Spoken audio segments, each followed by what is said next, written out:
So, what does it really mean to be bald? Scientifically speaking, right? You've heard it all. You've heard different things. I even heard, like, when I was growing up and I was losing my hair, there was this myth that was like, hey, if you're losing your hair, that means you're more of a man and you have more testosterone. And then imagine that, me with this voice. I'm like, oh, yeah, it's got to be true. Yada, yada, yada. I've also heard, oh, you can get it. You only get it from the side of your mom.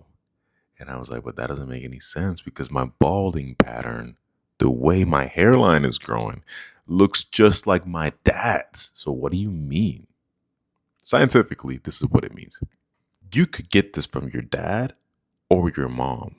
Genetics are very random, and whatever gets passed down, it gets passed down. Baldness is primarily linked to genetics, specifically the androgen receptor. It often means you inherited a predisposition for male pattern baldness or androgenetic alopecia, right? So, like we spoke, it's passed down, you got it. That's what it means. No more to that.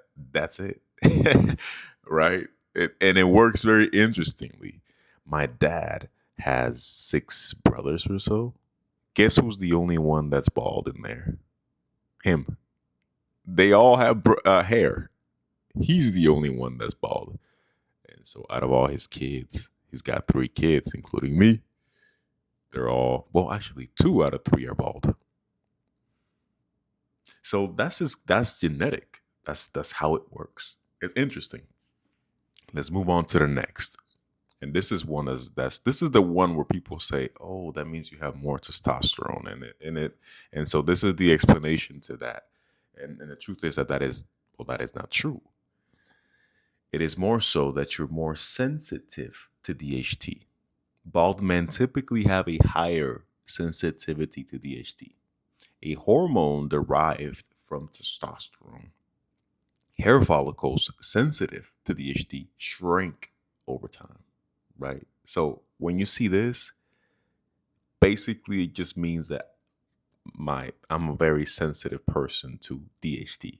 That's what it means. That's what it means. How my body perceives it or receives it.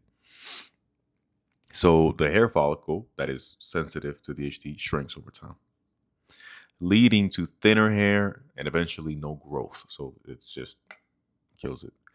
This sensitivity, pay attention to this part. This sensitivity varies from person to person, which is the reason why you see people that are going bald at 18, 17. My older brother started losing his hair at 16. I remember seeing his hairline creeping back a little bit. Why so early? This sensitivity varies from person to person. This is not something bad. It's just, we're all different. And you can get this from mom or dad. And two, if you dive deeper, it just means that you're very sensitive to the HT, right? Well, you can see how sensitive you are depending on how fast you lose your hair, right? I would say, me personally, I had to be, sensitive, but because I'm young, right? I'm only 30.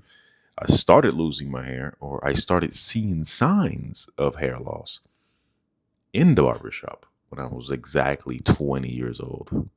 I had several lights and several mirrors. And with all this light and all this mirrors, the lady that was cutting my hair was like, hey, I don't know if you know this, but you're losing your hair. But it wasn't so evident then. So she was like, if you use this shampoo, it could probably get better. But, that's what she was thinking. She didn't know my father was bald just like I am. And so it's one of those things.